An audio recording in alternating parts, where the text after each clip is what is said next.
My name's Noelle and my dad was born and raised in Palestine, and I still have some family that lives there as well. Explain your story and like how you personally are connected with the conflict.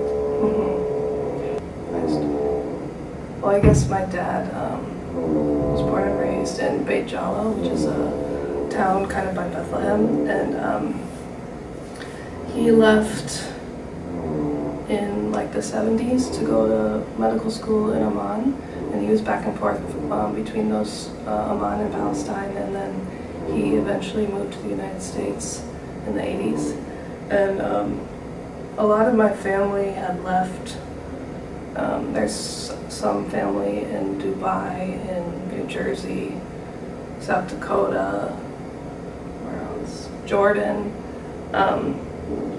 and my grandparents had lived there their whole life until they passed away, and right now I have, I think, an uncle and aunt, a couple uncles and aunts that still live in Palestine and live in like above my grandparents' house. But yeah, I guess when your family still lives there, it's a connection that's never kind of like cut off. Has it ever presented consequences within your family? Yeah, I guess a couple of things. When my dad was in school, when he was in Palestine, he wrote like poetry, and it was kind of like resistance poetry, and it was in the like local school newspapers and stuff, and he was jailed a few times for that. And my uncle, who lives in Amman right now, he has only been back since he left to Palestine once. I don't know why, like most of my family is able to get in and out usually without a lot of problems, but he always has a problem for some reason. And so he's only been back once, and that was for my grandma's funeral, and he had to get a visa to go. I think he was there for like 3 days, and like 2 of those 3, like you have to travel a lot, especially when you have a Palestinian passport. Like traveling takes forever, and then borders and like checkpoints, hours can take hours. Growing up, how was Palestine and Israel presented to you? So I kind of grew up without being aware of the culture or like where my lineage was. When I was younger, I thought my dad was from Jordan. I was very like disconnected from it all, and I think that had to do with my dad's like way of coping with having left on his own, and then still having family there and missing it, and not knowing how to inform us about it in a way, which I don't. Of course I can't understand it because that wasn't my experience, but I understand why he kind of did that in a way.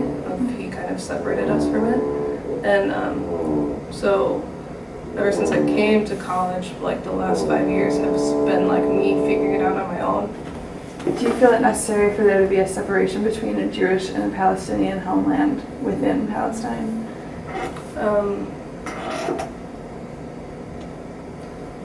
Well, I think at one point there was Jews, Christians, and Muslims all living together, like before Israel was created. So I think that Jews and Palestinians could live together peacefully, but I think it's rather than about religion, it's about Zionism.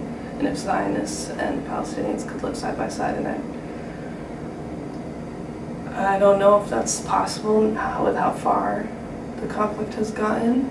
But I think it's important for all people to have a homeland, and a connection to a land is really important, I think, in a lineage, and I think Jews and Palestinians could live together side by side.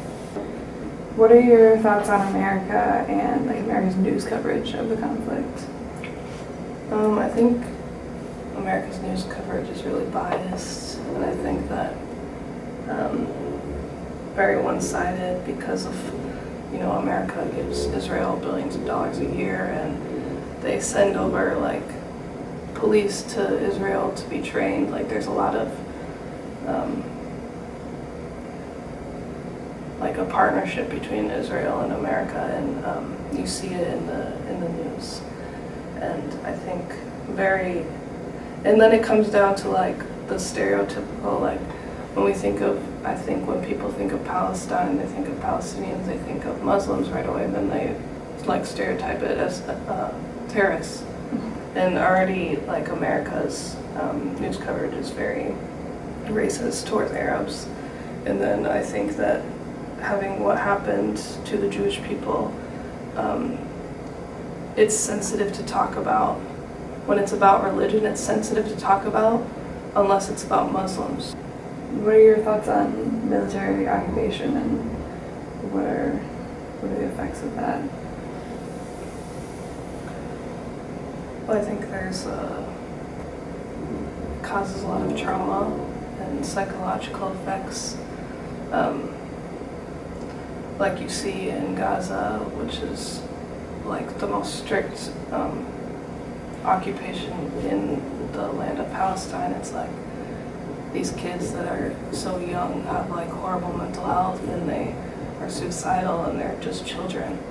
And so I think you can see it, like the occupation, like the military occupation, you can see with your eyes, but also it's heavy on the body and the human. Do you see a means to an end in regards to the conflict?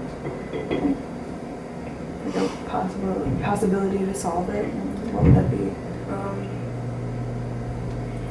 Well, I think if we're talking about two-state, one state, I think the two-state solution is dead. I think it's impossible because of all, like, the apartheid wall, like, cuts through places it shouldn't have been cut through. Like, according to the United Nations, it cuts through villages and in towns, and then the settlements are in places they shouldn't be. So it's just like this big mess of pathways and different neighborhoods. And I think so much land has been taken from Palestine that it would be impossible to give that land back because it's already occupied by settlements, or there's a big wall.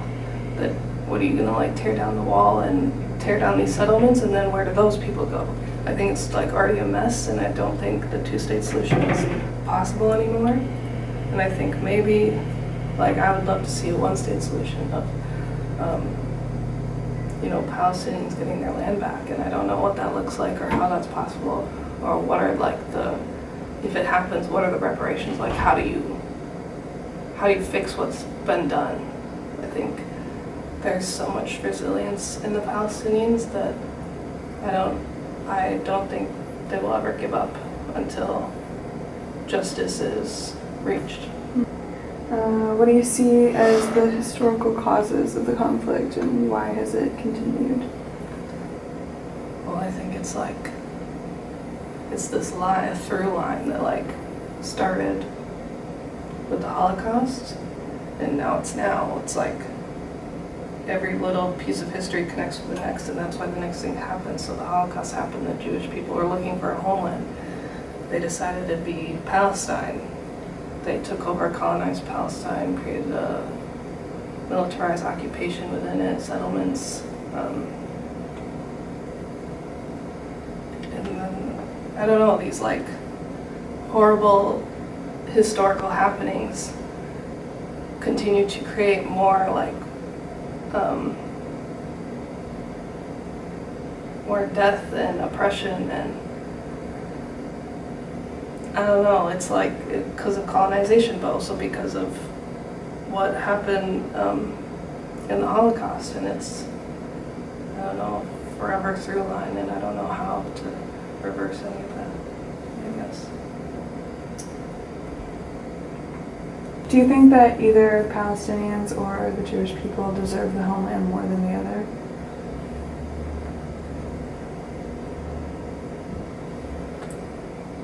Well, I feel like always the indigenous people deserve the homeland. Just like here in the United States, we shouldn't be here.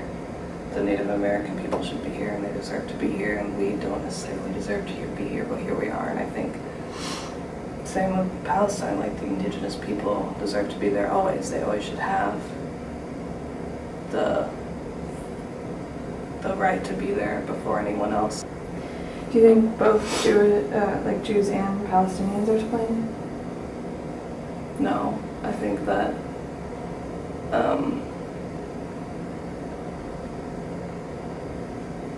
I think Britain's a big one to blame. They kind of just like made promises to these two people and then they said, okay, we're out, bye.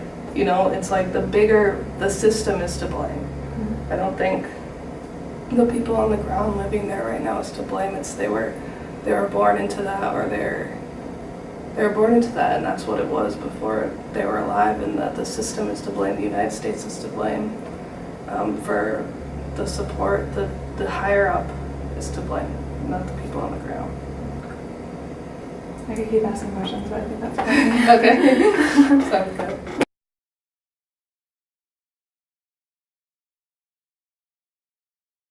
My name is Elijah Rubin, and my relation to the conflict is that I have family that was born and raised in Israel, and I currently have quite a bit of family living in Israel.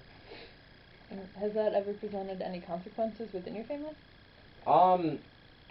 In terms of maintaining like relationships long distance, I feel like there's a bit of a struggle there. But in terms of like a political side, there really hasn't been too much of an impact. No. Any family members you haven't met or you would wish you had a better relationship with? Yeah, my grandfather is very far away, and it's hard to stay in touch with him, especially when the relationship between like him and some of my other family that live in the States isn't so great, and because of that, I just didn't grow up around him very much. Growing up, how was Israel presented to you? Kind of like the homeland. It's interesting. Yeah, I'm not from there, but it was always very much like a place that I felt like I could go and not feel out of place there. And does that shape your current view, or has that changed as you've gotten older? Well, obviously, when I was younger, there was a lot less self-awareness or not self-awareness, but awareness of the political side of what was happening over there. So you only hear the good things, and not so much what could be going wrong. And so as I've gotten older, I've definitely found it more of a real place instead of kind of like a fairy tale, like happy. Go to Israel, it'll be great. So, do you feel a personal connection to Israel in relation to your family history or to Judaism? Big time. It's like, it's where everybody grew up, you know? The whole previous generation of my family was born and raised there. So, I feel like I need to go. I feel like it'd be cool to go. I feel like it's a cool place, and I should definitely visit it and experience it, maybe live there for a little bit, but... So, in relation to the birthright trip, then, Yeah, does that yeah. change anything for you? Do you feel like it's people kind of appropriating what it means to be Israeli, or do you welcome that? No. I definitely think it's an amazing program because there's so many people that are tied to the country just because of the way that the culture is and how it's so closely intertwined with like actually being able to go and visit the place. I think the Birthright is an amazing program for people in the States that wouldn't be able to do it otherwise. I definitely wouldn't be able to do it. I can't afford that. That's a big bill for a plane ticket. And do you feel necessary for there to be a separation between a Jewish and a Palestinian homeland, or do you think that's something that could coexist peacefully? People suck, man. I don't know. I love to say that, you know, one day we'll all find a way to, like, make that work. But, you know, I can't, it's hard to compare the relationship that me and my Arab friends here have to the relationship between an Arab and an Israeli over there. I think that certain, like, hatreds run a little too deep. And, like, I don't know if there's ever going to be a way to overcome that, even though it would be nice. Do you think that's taught, or do you think it's ingrained? No, it's most definitely taught. It's also, I mean, it's nature and nurture, I think, in a way. Not so much nature in that, like, you're born with the hate, but just when you're raised in an environment where the hate is so unavoidable, you kind of pick up on it, whether or not you want to, because that's just human nature. Like if you and everybody you know grows up in an environment where certain cultures are despised or looked down on, or you feel like you're being persecuted, you know, it's really hard to like grow up around that. Like that affects you somehow, most definitely. So what do you think of America's involvement with Israel and how they project the conflict in news? It's tough. It's a really interesting, like, that's such a big nebulous question with such a big nebulous answer. Like, it's really polarizing, I think, like, the reaction that people have in the States. I think some people are super pro-Israel and some people are super anti-Israel, and then there's just as many people that are going to be right in the middle. I'm sure there's plenty of people that don't even know what Israel is, honestly. There's a lot of people that are politically pretty, like, not aware. But, I don't know. I don't know if I have a super solid answer to that. Do you find any separation between the term pro-Israel and the term Zionism? Do you think one... Yeah. I would say, like, I'm pro-Israel in that I care about the safety of my family, and, like, it'd be nice if they could, not die in a crazy war over some shit that's been going on for thousands of years, you know, or hundreds or decades, I don't even know anymore. But I don't necessarily agree with a lot of what the country is doing, and I think that a distinction should probably be drawn between, like, wanting the best for everybody and wanting what some Zionists would want. So then how emotionally invested do you feel you are on the day-to-day when you think about it outside of your familial ties? It's not my fight.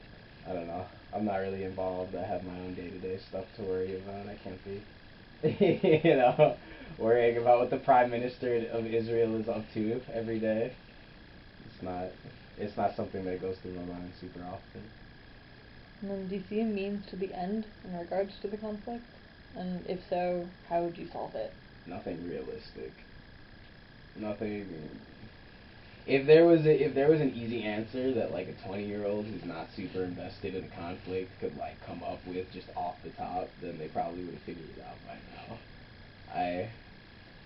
I truly don't see, like, an end to the conflict without something drastic happening, and that's not even necessarily like escalation, but just, like, demographics need to either shift or move, or people need to relocate, or, you know, people need to come together and put aside differences that they're not going to be able to put aside.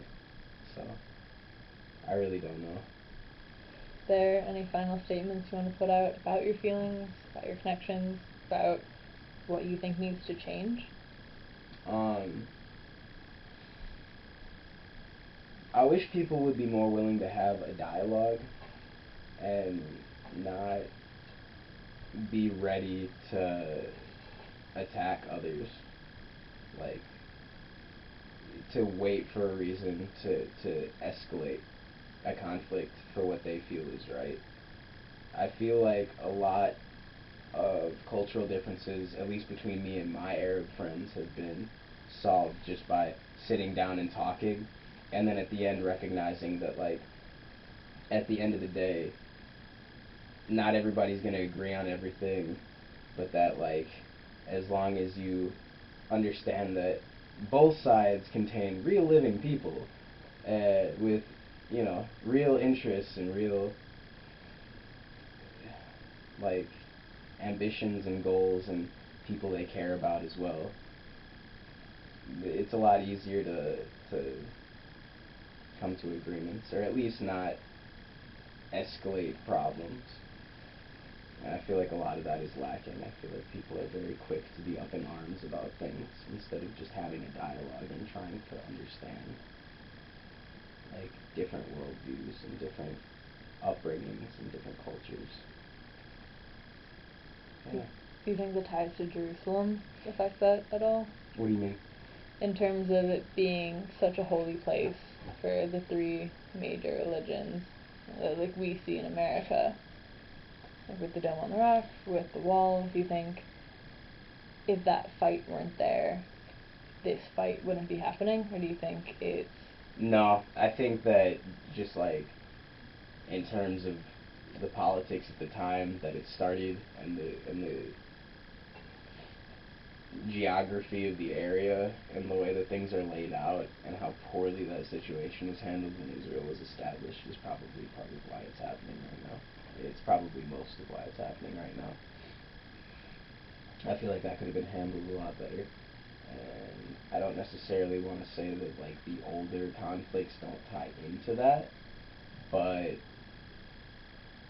you can't compare this conflict to something from that long ago. It's not that it's not relevant. I just feel like it won't be as useful in finding an answer. You know, you can dwell on history as much as you want to try to solve the problems, but like you also need to be forward thinking. So, less on the past and more on what we can do about the present. Well, thank you so much.